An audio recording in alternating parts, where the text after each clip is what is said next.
Oscar Piastri has not stopped hitting and is the new world leader. But in the hotlands they have to run, both Verstappen and Norris will seek revenge and stop the Australian. Welcome thus to the 6th round of the Formula One World Championship, the Miami Grand Prix. It's the annual race that challenges drivers in the scorching lands of this Florida region, on the circuit that surrounds the parking lot of the Hard Rock Stadium and whose name is Miami International Autodrome, which in addition to coming in sprint format for 2025, comes with a very interesting title battle. Oscar Piastri leads the championship following 2 excellent races, but there is a lot of expectation about what McLaren will do once the technical regulations from Spain arrive. Verstappen remains optimistic about his chances in the fight, despite his unpredictable car. Nothing is certain yet, and these races are critical for both McLaren and Red Bull.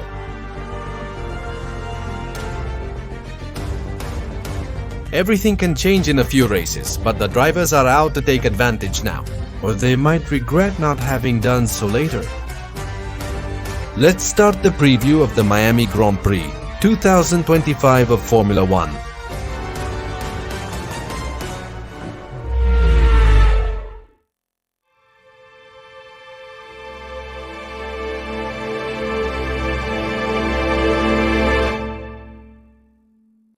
The 2025 season is ongoing, but a few races could significantly alter the course. And the teams know that they need to fully maximize their results, because no one knows how much things can change. Once the Spanish Grand Prix has arrived, it's time for the United States to introduce the first of its 3 major races of the year. The one that is run in front of the Hard Rock Stadium as a catwalk for celebrities, and that will come spiced up with the sprint format. So ladies and gentlemen, it's time to get to know the venue that will bring to life the 6th round of the World Championship in our circuit section to analyze the keys to it. Miami, United States. Its circuit is the Miami International Autodrome, located in the same region of the state of Florida. Debuted in 2022, designed by the folks at Apex Circuit Designs. A 3.35 miles track with 57 laps and 19 turns. 3 drag reduction system activation zones and 3 potential zones for making any overtaking maneuver. Characterized by being a winding, fast, hot and semi-street track. The first sector is a technical part, with many fast, short, straight and interesting braking points. It is the most technical sector of the circuit, starting with the main straight, which is the drag reduction system activation zone. But due to its distance, it is usually not the best area to overtake, although it is not impossible. After this, we enter the heart of this sector, where after the hard braking of turn 1, follows a section of fast curves that include a big right turn and some linked ones that test the car's stability. And to close it, another big left turn which is entered at high speed. But the apex progressively tightens, making it a very fast sector, which requires aerodynamic support and stability of the single-seater, being one of the most challenging parts of the Miami layout. The second sector is mostly flat out, but has the slowest, most technical and complex area of the entire circuit. It starts with the long speed zone that crosses from turn number 8 to the braking of 11. The Democratic Republic of the Congo is activated in the center of this zone, for the second time on this circuit, providing us, along with the hard braking of 10, one of the best areas to make overtakes on this track. But once this curve is crossed, the ordeal begins with very slow turns. Focus on the chicane at turns 14 and 15, which requires using the curbs. This area demands traction and good tires for the slow curve, which is more challenging than any other part of the circuit when turning.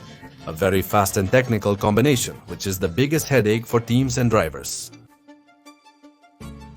The final sector is the quickest of them all. It has only 3 turns, but includes a long straight that is also the final drag reduction system activation point. It is activated halfway through it, and the braking at turn 17 provides a good overtaking zone. Coming out of this turn, traction is sought and to be well positioned for the next drag reduction system zone. And with that, the lap at this Miami circuit is completed. Miami is an intricate circuit, but at the same time treacherous and tricky. Its complexity makes the races tend to be more changeable than it seems. At first glance, it's not just a simple track, and in many parts a minimal mistake can send you into the wall. I'm telling you, it's one of those tracks that on paper may seem extremely simple, but believe me, it's not at all. And in summary, the first part of the track, the most important elements are traction and a good high-speed cornering. in the second top speed of the single-seater, but also traction and good brakes to face the second half of this sector. And the third, again, highlights the top speed and the brakes, which will be heavily punished. As other data to take into account, this circuit, being a semi-street circuit, has those characteristics that make it a complicated track. And the safety car has come out in 2 of 3 Grand Prix, so we have a 66% chance of the safety car appearing during this competition. And there is a clear danger point on this circuit. The slow sector, from turns 3 to 16, is where it's very easy to lose control of the car. And if you get bad traction, as the wall is right next to the track, it's too easy to hit it. Moreover, the impact is expected to be extremely violent. Similarly, if you jump too much in the chicane, it's easy to damage the car. So, in general terms, this is the most dangerous point on this track, and where any mistake, believe me, will be severely punished. Brakes and traction are necessary on this circuit, which has few slow corners and is also accompanied by long straights. So its relevance is quite high on this track. But they are also not excessively punished. Teams tend to set up the cars with medium-low aerodynamic load setups to navigate the long straights of this track. And since there aren't many high-speed curves, and on this circuit, you can overtake thanks to the long straights and the 3 drag reduction system activation zones that this circuit provides. So battles are possible if all the drag reduction system zones provide a clear overtaking opportunity. The first is the combination of straight and braking at turn 10, which thanks to all the preceding speed zones, allows for overtaking. Braking should be extended both before and while turning, as long as you capture the inside, because on the outside, it's very easy for you to be taken off the track. The second straight of the third sector provides a great opportunity if you come out better tractioned from turn 16 and you suction the rival all along this straight.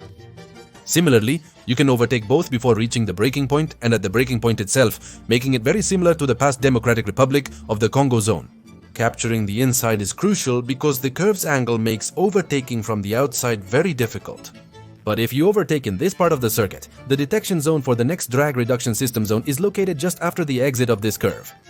Which makes it so in the third zone, the driver who has just been overtaken can counterattack very easily. Precisely in the area of the main straight, which is the smallest drag reduction system zone. And they make it the most complex to overtake on this circuit. Almost all maneuvers are done on the braking and don't scratch the impossible. However, it's difficult to observe maneuvers at this specific circuit location. But to overtake here, it guarantees you an opportunity to be able to escape through the entire first sector. So the difficulty to make overtakes on a scale of 1 to 5 could be categorized as a 3. Fighting and succeeding is possible with effort. But the drivers must know how to plan overtakes very well and not get into drag reduction system trains. So, despite the straights, it doesn't become particularly easy. In the Miami pit lane, they drive at 80 km per hour, being fast transit. Its entrance does not require a sudden deviation and its exit cuts off curve number 1. And the stop with a tire change can be completed in a total of 22 seconds. And the tire wear on this track is at the midpoint. The asphalt is not particularly abrasive, and the lateral loads and stress to which the rubber is subjected are at a balanced point. Neither too much wear nor too little. And usually in previous years the races could be completed with a single pit stop, but this year things have changed. For this edition, Pirelli will bring the C1, C3, C4 and C5 compounds. That is the soft range of their set to give life to a much more difficult race in terms of degradation. Miami combines glamour, red carpet, and a highly technical, fast-paced circuit that is extremely challenging. Walls close to the track and completely locked sectors. It's not an easy track, and the slightest mistake can send anyone with overconfidence against the wall. Mastering this fiery Miami circuit is not as difficult as the city itself. It's a job that only a few pilots can manage to achieve. Piastri maintains his dominant streak, leading the Formula One World Drivers' Championship for the first time in his career. But what will happen in a few races remains a mystery, and McLaren knows that they must keep winning, as no one is sure what can happen after Spain. So Verstappen will seek revenge, Piastri to keep winning and extend the lead, and Norris to pick himself up after his constant stumbles. So ladies and gentlemen, it's time to analyze each team and driver one by one in this new round, to be run on the ground of Miami. Oscar Piastri got McLaren their 4th win of the season, with which he is the new championship leader. But everyone still has doubts about what will happen with this team once D-Day arrives, which is when the new technical regulations that will regulate the flexibility of the front wings will be introduced. To which, at least officially, McLaren is not afraid, but it comes on a circuit where they can once again shine with great strength. Since in characteristics, circuits with slow curves and traction are much better for McLaren than shuttle circuits like Jeddah. In recent Grand Prix, an improved diffuser was introduced during practice but ultimately not used in the race. The rest of the weekend, it was a test of the next package the team is expecting for either the Miami or Imola Grand Prix. However, there is a general feeling in the paddock that raises the doubt of whether that piece did not fail, and for that reason, they decided not to mount it for the rest of the weekend. The remaining question for this Grand Prix is whether we will see that new diffuser again or if the team will withdraw it until they re-evaluate and understand its impact. What is certain is that at least in the next 3 races, McLaren will look extremely strong as they are circuits that the MCL likes. 39, but they can't rest on their laurels because many teams are starting to bring improvements. And the shadow of Red Bull and Max Verstappen is getting bigger and bigger in the mirrors of the people from Woking. It definitely wasn't the Grand Prix for Mercedes because even though this type of circuit suits the W16, they ended up suffering from high tire degradation. And after 3 quite interesting Grand Prix, at least in Jeddah, they became the 4th force, behind McLaren, Red Bull and even Charles Leclerc's Ferrari. The worst part is that, as has happened before, Mercedes doesn't really know what happened with the car. Upgrades are anticipated for Imola to enhance the car's performance. It is known that the W16's qualifying pace is superior to its race pace. So on non-degrading circuits, it is not difficult for them to maintain their position and even be competitive. And that can help them in the upcoming Grand Prix, where we will have circuits where qualification is extremely important. What is certain is that this weekend things might be a bit complicated for Mercedes, especially considering the sprint format we will have, which makes the window to operate the cars and practice the configurations very small. So, we will have to see how Mercedes solves the problem that hinders them in race pace and see how much they can evolve when the first updates for the car arrive. Red Bull in later confirmed what I told you in that preview. On fast circuits, where the front of the car takes more prominence, the car is capable of fighting. This has renewed Red Bull's optimism as they await the Imola package and Spain's technical regulations to regain their usual strength and better compete against McLaren on all the circuits. Rumor has it that Miami will see new parts introduced, paving the way for a major upgrade package expected in Imola. They already constitute the bulk of Red Bull's aspirations to defeat McLaren on all circuit types. The upcoming Miami Grand Prix may pose challenges for Red Bull due to the track's characteristics, which do not favor their car, 21, which can again detonate the unstable balance of the car. Although in Jeddah some invisible changes were made that served as preparation for what is coming in Imola. Putting the RB21 in a more optimal operation window should help them on the Miami circuit. So we are left to see if Red Bull can show the same strength that we saw in Jeddah, or if, on the contrary, and as many expect, they suffer again, like on the Bahrain circuit and the China circuit. Ferrari found some joy in Jeddah with Charles Leclerc's podium finish. But that does not hide that their car remains quite problematic, especially accentuated in the classification, where the difference is abysmal compared to the race pace. And in today's Formula 1, where cars struggle so much to follow each other, the difficult qualifications make life extremely difficult for Ferrari. Hamilton is still struggling to adapt to the car, which he doesn't trust, and it has not allowed him to get the most out of his potential, so Ferrari has many problems to solve with the upcoming upgrade packages. But what is known is that one of the great strengths of this single-seater is its handling of the tires. On this circuit, their strength can help them achieve a great result, even if it's not as degrading. The sprint format, with 2 qualifications and limited setup time, makes this circuit a tough challenge to face. For the prancing horse team, Williams regained its position as the best mid-table team. But Williams has confirmed that they expect few improvements this season and are afraid that other teams will catch up to them because of this, as they are fully focused on the next season. So much of Williams' game for this season is to score now that they have one of the strongest cars in the mid-table, and withstand if others start to upgrade the single-seater. So they know that at least in Miami there will be opportunities to score some points, and Williams wants to take advantage of them to try to hold their current position in the constructors' table. Haas' performance has been very volatile this season. Suddenly they are a bottom team, and suddenly they are one of the best in the mid-table. And Ayoko Matsu himself has given answers, commenting that the balance of the car changes a lot depending on the tires that are used during a weekend. And is it a trend that on weekends with C3, CE4 and CE5 tires the car suffers like in Australia or like in Leda? The problem clearly lies in classification and the race, where there's not much they can do. So, if this situation mentioned by the team principal himself is confirmed, this team will be in serious trouble from here until the Spain round. But the situation for this Grand Prix is quite strange. Perhaps the tires don't suit Haas, but the type of circuits like Miami's are beneficial to them. So, despite their particular problem, they may have options to score. Although, all things considered, it doesn't seem like it's going to be particularly easy. Things with Aston Martin remain very complicated, and there is little optimism for a resurgence. With the first updates that the car will have, as it is understood that to be competitive, Aston Martin would have to redesign many things about the current car. Which, due to time and resources, thinking about 2026 is not something optimal. And it has been known by some people that Adrian Newey does not want to waste time with this single-seater trying to improve it.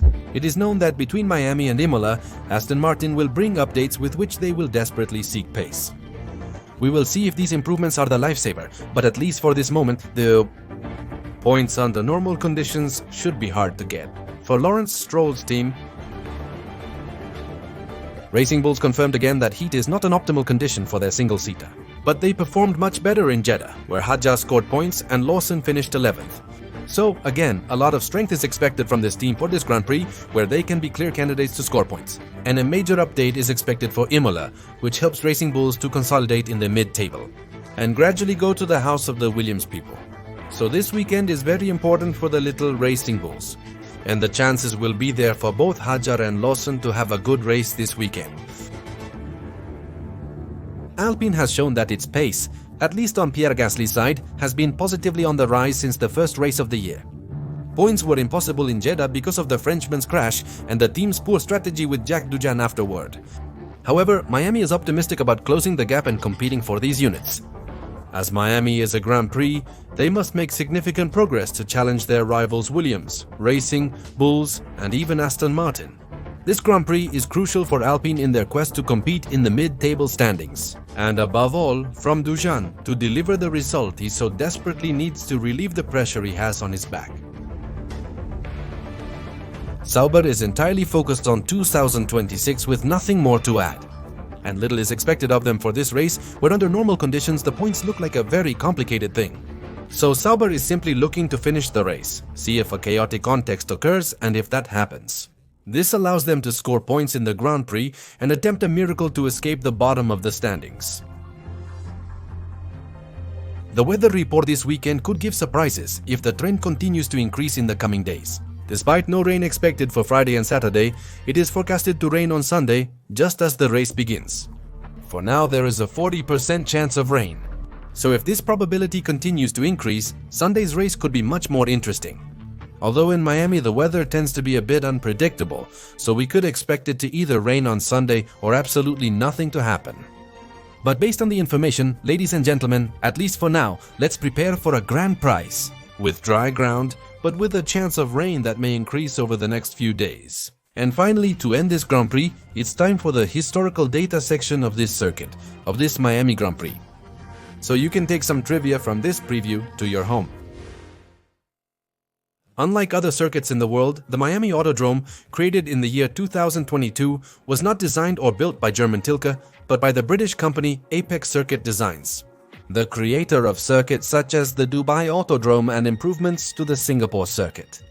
In fact, that was going to be the builder of the original design for the Miami Grand Prix when it was planned to be held in the city center. Regardless of our preference, brace yourself mentally as the Miami circuit will remain on the calendar until 2032. Since the Grand Circus signed a 10-year contract between Miami and Formula One, when the Miami International Autodrome joined the category in 2022. The data on the American drivers will be told to you in due course when the preview of the United States Grand Prix is made. But what I can tell you is that in the history of the top circuit, Miami has had 3 drivers who were born in this region and who have competed in Formula. The first was Phil Hill, born in Miami in 1927, who became the Formula One world champion in 1961, racing for the structure of the prancing horse. The second Miami-based Formula One driver is Pietro Fittipaldi, grandson of two-time F1 world champion Emerson Fittipaldi, who, despite racing for Brazil, was born in Miami on June 25, 1996. And the last one is Logan Sargent, who drove for Williams in the years 2023 and 2024, and who has been the only complete local to race in the Miami Grand Prix in front of his people. Max Verstappen holds the race lap record, set in 2023 with a time of 1:29.708. And only two teams have won this Grand Prix, Red Bull and McLaren, where the top winner is precisely the energy drink team, with 2 victories in 2022 and 2023. And the only winners of this Grand Prix have been Lando Norris from McLaren in 2024 and in 2022 and 2023. Max Verstappen, who for the moment stands as the greatest winner in the history of this Grand Prix. These being the data for the Miami Grand Prix, to be run this weekend in the state of Florida. Ladies and gentlemen, that concludes the preview of the 2025 Formula One Miami Grand Prix. What is your opinion about the circuit? Do you like it or not? Do you think it will provide a good race this weekend? And of course, let me know your top 3 of who you think will be the first 3 drivers to occupy the podium at the end of this Sunday's Miami Grand Prix. Let me know all your opinions in the comments section. I'll sign off by saying that if you like this video, give us a thumbs up. Subscribe to this channel, turn on notifications so you know when I'm uploading a new video, and share this with your friends. I also invite you to follow us on our Instagram and Twitter accounts. The links are in the video description. And see you this Sunday, for the summary at the end of the Miami Grand Prix. Thank you for tuning in and see you later. See you later.